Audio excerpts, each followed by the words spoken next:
Bago tayo magpatuloy ay pwedeng paki-like na lang po at subscribe tong channel na to. Kung may isang bagay lang ako na hindi pinagsisisihan ay ang mabuo si Blaze. My son is a loving child, masunurin, mabait, gwapo, hindi ako binibigyan ng sakit sa ulo kasi maunawain naman siya at marami na akong dala-dala ng pasakit. Nauunawaan niya yun. Matapos maubos ni Blaze ang milk niya, ay pinahiga ko na ito at tinakpan ng kumot. I turn off the light at binuksan na lang ang lampshade. Kinumutan ko na siya at tinabihan. Tahimik na, akala ko ay tulog na ang anak ko. He suddenly spoke about something na medyo ikinabigla at disturb ko. Ma'am, sorry, mahina at malungkot ang boses ng anak ko. Humarap ako sa kanya at masuyong sinuklay gamit ang mga daliri ko ang buhok niya. Sorry for what, baby? Tanong ko sa mahinang boses. Sorry for having me.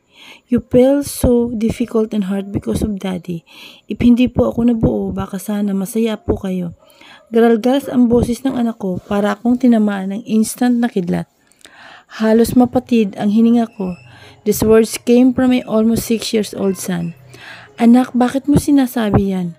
Napaupo ako sa kama at niyakap ang umiiyak kong anak.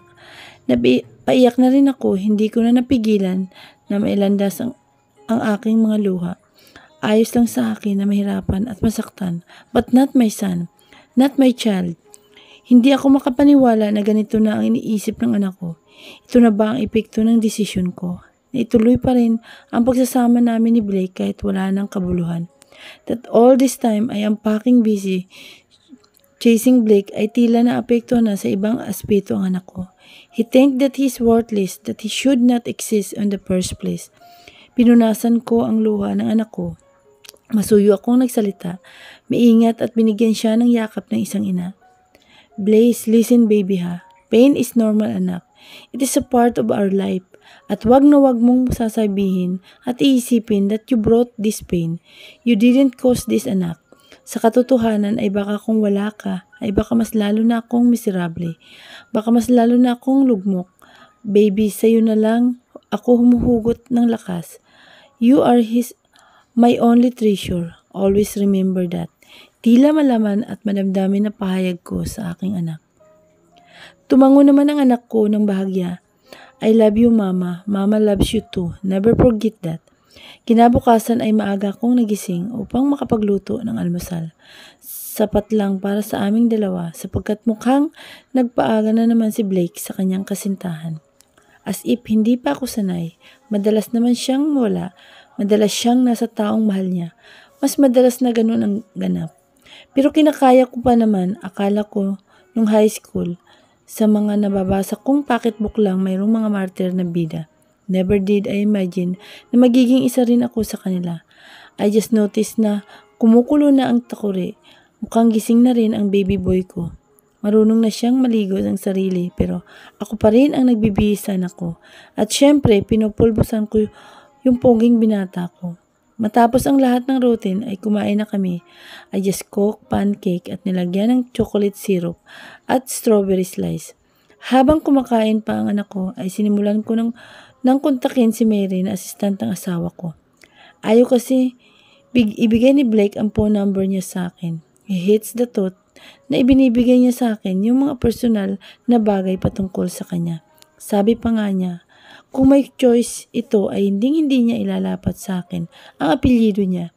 Kaya ayun, madalas kong kinokontak na lang ang sekretary niya para sa mga pangangailangan namin ng anak namin. Hello Mary, magandang araw sa iyo. Pagbati ko sa kabilang linya. Ay, hi ma'am, bakit po? Wala pa po si Sir Blake dito sa opisina, mama. Kasama pa ata si Denise de Muñeta. Naging kaibigan ko na rin ito, matagal na siyang assistant at sekretary ni Blake. Kuwila si Mary at siya sa mga taong alam ng kwento ko, kung ano nga ba ako sa buhay ni Blake. Alam ko naman yun eh. Malungkot na pagsasabi ko. Ikaw naman kasi mami, noon pa chika ko na wala kang mapapala sa bus kung kinulam ni Denise de Muñeta.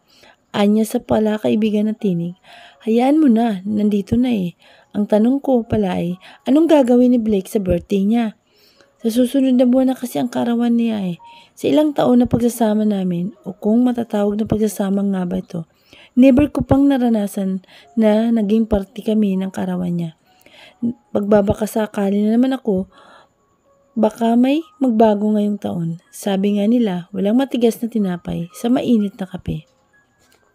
Imam, balak niyang i-spend ang time niya with his family and his girlfriend, Dines Dimonyeta sa Japan. Hindi naman nakakabigla yun pero malaki pa rin yung impact sa akin. Nais ko lang naman maging party sa buhay niya, kami ng anak niya, sa espesyal na buhay niya. Pero malabo yatang mangyari yun. Pagkatapos kong maihatid ang anak ko, ay naisipan ulit namin na mag-isbin itong si Marcel. Pwede pa naman siyang kumilos-kilos at dahil 5 buwan pa ang nasa sinapupunan niya. Musta na ang marupok kong kaibigan? Bungad niya agad kahit kailan talaga. Mas magiging marupok pa, Marcel, akala mo ha, ani ko naman, na hindi na sinaseryoso ang mga sinasabi niya. Silang dalawa ni Zach. Ibinalita sa akin ng friend nating si Zach ang ganap sa asawa mong si Blake. Ang dami niya talagang time na harutin ang jowa niya May asawa na siya galaitin nito. Lagi naman siyang ganyan Mas affected pa yan sa akin. Palibasa ay magmula ng high school, magkapatid na ang turingan natin. Wala namang alam si Nene sa kasal na siya At sa hayaan mo na. Wala naman na bago Pag-aalo ko na lang sa kanya. Ayaw ko na lang isipin ang mga ganap na yan Mas lalong sumisikip ang dibdib ko sa sakit. Parang pinipiga na hindi mawari. Ganon lagi ang nadarama ko sa tuwing nasasampal ako ng katotohanan. Hindi ko kayang mahalin ng lalaking pinakamamahal ko. Sinagot naman na binultahan ako nitong si Prene ko. Girl, yun na nga Kasalanan ni Blake lahat. May asawa na parang binata pa rin kung umastay. Hay naku, ikaw ang niligal. Kung gusto mo mag-isi sa buhay niya, fight for it. Go for banana. At kung hindi ka talaga affected, hindi makipaghiwalay ka na, Anya. Oo na, Prene. Umemorize na ko na yan, ha. Sige nga, i-recite mo. Seryoso na sabi niya. Gaga, joke lang. Hala, at umorder ka na ng cupcakes ko.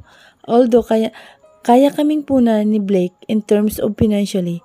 Hindi ako lubusang umaasa sa pera niya. Businesswoman din ako, kumbaga. May sarili akong mga branch ng mga dessert shop sa mga kilalang malls at lugar. Makipaghiwalay ka na muna. Bibili ako ng halagang 1,000,000. Promise, sabay tawa at ngisi niya. Inis akong napabusangot. Wag na nga Matapos ang usapan namin, ay pumunta na ako sa mga branches ng shop ko. Nag-check-in ng mga status at saka na sinundo ang anak ko bandang tanghali na.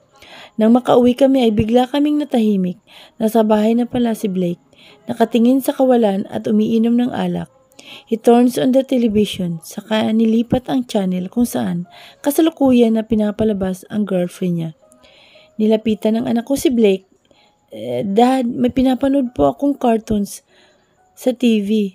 Matigas at malamig ang titig niya sa anak ko.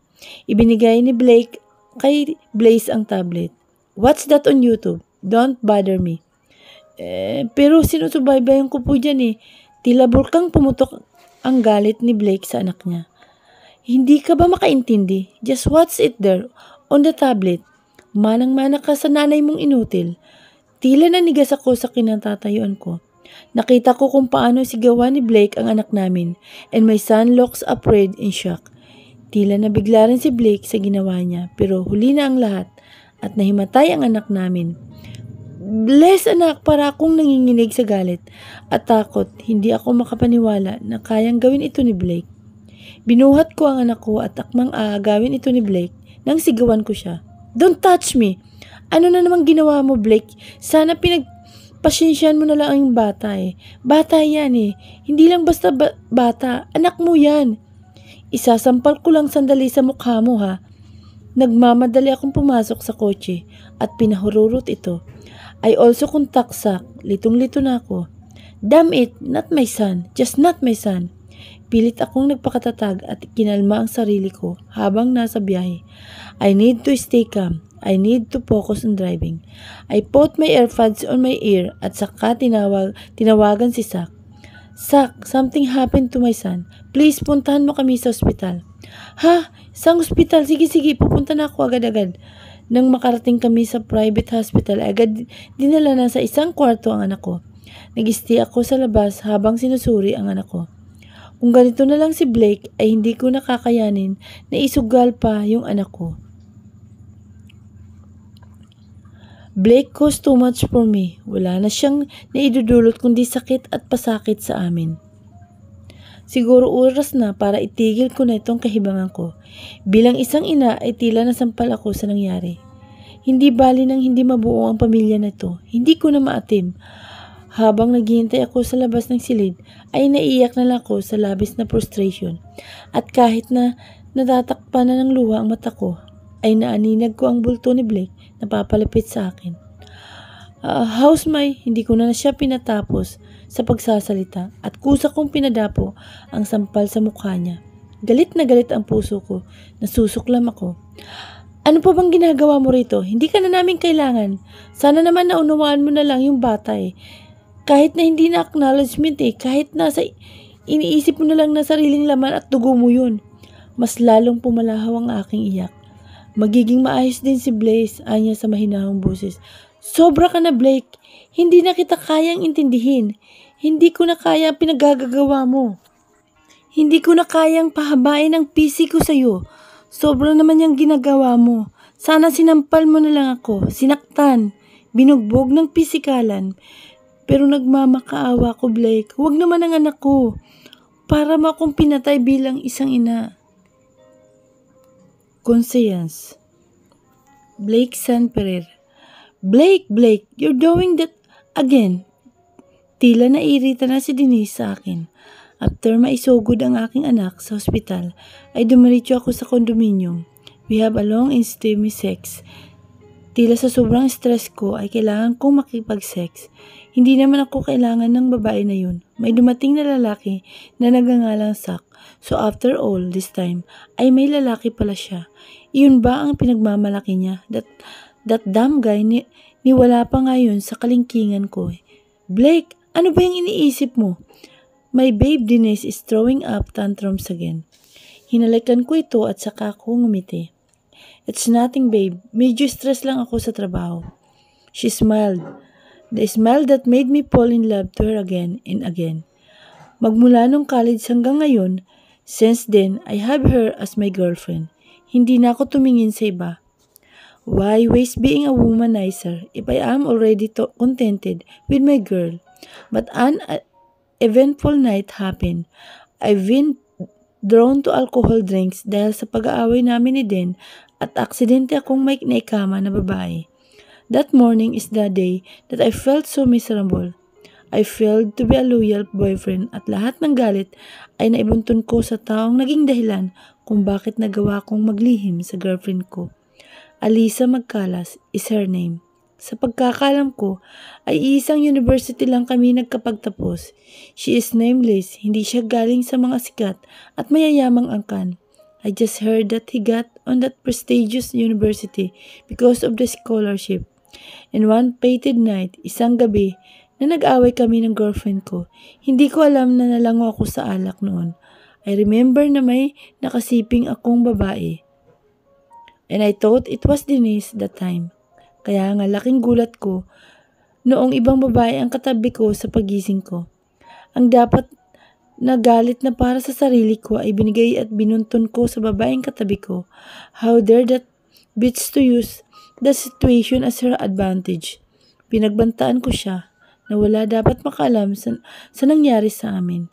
Dahil unang-una ay masisira ang pangalan ko. My family is well known on the city as one of the richest at iniingatan ko ang reputasyon ko higit pa sa lahat. And I am only planning to stay faithful to my long-time girlfriend.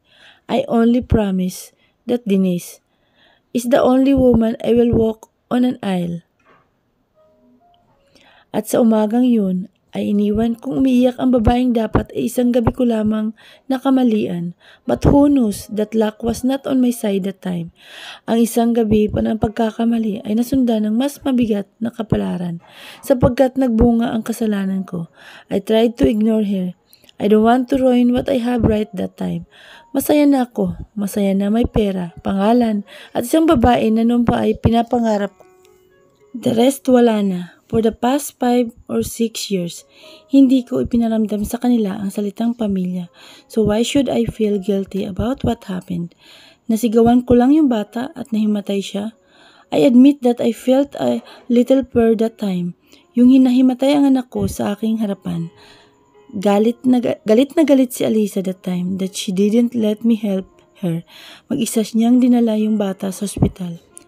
Sumunod ako pero nakita ko siyang may kayakap na lalaki. After all this damn time ay may lalaki pala siya. Tapos ayaw niya pa akong pakawalan. Iwan ko ba at nakaramdam ako ng iba yung galit. That night also became sleepless for me. Kinabukasan ay sabay-sabay na kaming umalis ni Denise. My babe, she got her pictorial habang ako'y ay marami pang dapat na gagawin sa opisina. I am the owner and Chief Executive Officer of Ferrer Corporation, one of the largest multi-purpose companies sa bansa. Feared by lot of tycoon sapagkat kung babanggain nila ang kumpanya, they know that their business is as good as dead. Ipinamana sa akin ng aking mga magulang bilang pangalawang anak. My older brother owns a hacienda on Tarlac. My elder sister runs a famous and successful clothing line company in Western. The youngest of us are twin brothers. Ang isa ay sikat na artista habang ang isa naman ay tinatahak ang daan sa pagmimedisina. My family is truly powerful, but my life turns miserable because of just one single woman and my unloved soul. Sir, free na po ang schedule niyo bandang 3 p.m. after your meeting with one of the investor. Mary said, my longtime secretary and one of the few people na may alam sa buhay ko at sa sikretong pamilya na meron ako. Napapahilot sentido akong napatango. Okay, Mary. Okay na ba? Sir, si Blaze, I heard the news from Ma'am Alisa. I know, Mary, she is one of a kind woman. Nakailang palit din ako ng sekretary noon. Kung hindi kasi incompetent, may binabalak sa akin na hindi ko gusto. And Mary is an exception from them. Idadagdag na lang siguro na asexual ito. She is a very vocal woman at hindi takot i-express kung anong nasa isip niya. But she knows her boundaries. Ngayon ko lang narinig na binanggit niya ang sikreto kong pamilya. I don't know, and stop having sympathy on them. Alam mo ang naranasan ko nang dahil kay Alisa. Giit kong muli, the flame of my anger with them cannot be exhausted. Extinguished. My choice of sympathy is none of your concern, sir. And I just want to remind you na oo, maaari ay naging isang dahilan kung bakit ka miserable ay dahil kay Ma'am Alisa, pero kasama ba dapat mong kapuutan yung bata? And yes sir, it is none of my business. Gusto ko lang talagang mag-grant ngayon. Isa rin akong ina sa anak ko. I am a single parent at alam ko yung sakit na nadarami ni Alisa nang makita niya kung paano masaktan ang anak niya. Huminga siya ng malalim at muli ay yumuko ng kaunti. That's all, sir. Excuse me. Sa sinabi ng sekretary ko ay mas lalo akong napaisip. Maski sa meeting with my investor ay hindi ako gaano nakapag-isip ng maayos. Marahil ay dahil sa nakukonsensya ako. Gustuin ko man napuntahan ang girlfriend ko ay baka may ginagawa pa siya. She is a career woman and I do understand it. Hindi ko na malaya na minamaniho ko na pala ang sasakyan ko pauwi sa bahay nila Alisa. Hindi ko alam, nagugulan ako. Ang gusto ko lang ay makalma ang nakukonsensya kong puso. Tila naman naghuhurimentado ang puso ko na makitang may tao sa loob. Nakauwi na sila. Ayos na kaya ang bata? Hindi naman ako